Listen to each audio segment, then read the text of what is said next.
Yeah, I know that guy. That's that Warren Mays guy over there from, he's a famous of vaudeville. He's a YouTuber. When he does it, he's talking all about the, something I had on the KP3 Plus by Korg. The other day I did something that was useful in the studio, and today I'm going to do something that was pretty similar to an effect I found on that piece of hardware.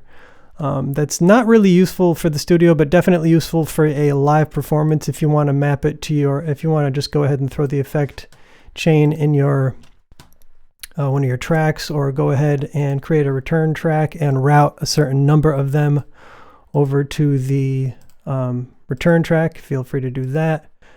You can put it in your master track. This is a neat little effect, and first let me just play the loop and I'll show you what the regular loop sounds like, and then I'm going to step away from the mic so that I can do a little performance with it. It's definitely useful for like some live gigging, but not very useful for, you know, something calculated in the studio. I'll show you what I got.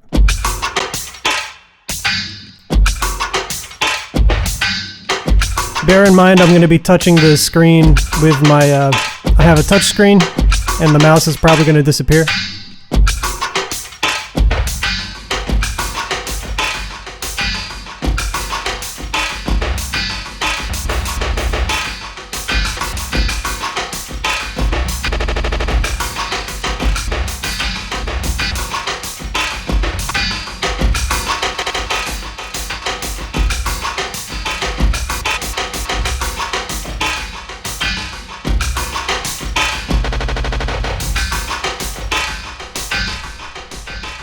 You kind of get the idea of what I'm working with here.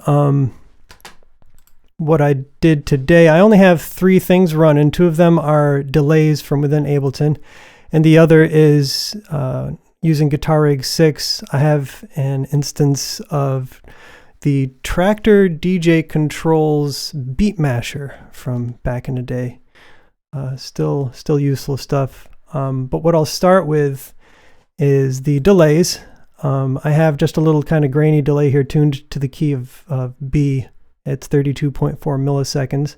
And another dotted quarter synced here. And you could go for it. You could do whatever. You could just, you know, you don't even need these around if you want to just do the kind of the beat mashing thing that I had working. But I like the delays working with. I wish there was a way that I could get them mapped into this XY, but unfortunately it only allows for 2 parameters alongside each other. So I right-clicked the dry wet of the both of the delays. I have them both mapped to my second macro 2 over here. I'm not going to unmap it, but I'll just right-click it to show you that they're both mapped. The dry wet level is mapped to this guy over here, which I only like to put up to 50% or else it gets rhythmically wonky.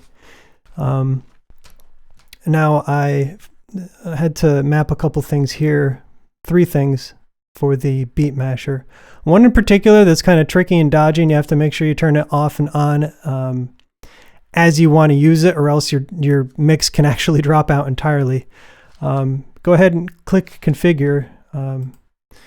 You want to tap mash and length and mix, and you can go ahead and close out, turn off the configuration, right click the, what is it?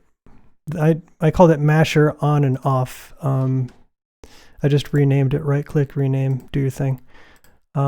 But you know, it's basically to turn on and off the beat masher, and then using either your mouse or your finger if you're like me and you have a touch screen. What you do here is, rather than right clicking and assigning to macros, you can click under here for the X and the Y axes. In this case, the beat length and the beat masher mix. So beat masher length and beat masher mix.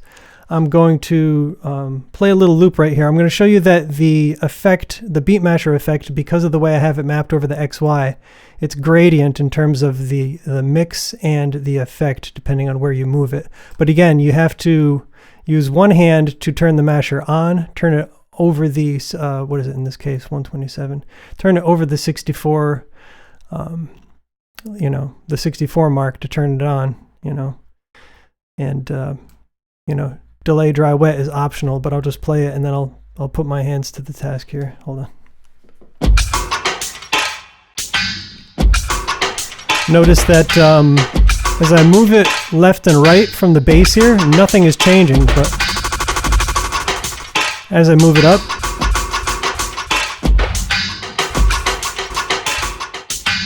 it's taking effect.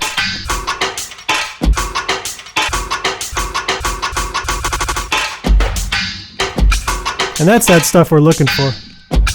That's good fun for, you know, live mixing. Again, if you don't have the Traktor DJ, any of the Traktor DJ controls, this is a neat thing that you can do. Probably for less money. I think Guitar Rig 6 is somewhere between 100 or 200. That's all. It's really not much. But some of the higher end controls, you know, they cost money. And so, you know, you don't really need one. I do have my, I'm messing with the macros using my Ableton, what is this, push 2? Yeah. Anyway, that's about it. I think you can see what I'm doing here. You just need to, you know, put it together and, you know, have fun with it. I think that's about it for today. Hope you like.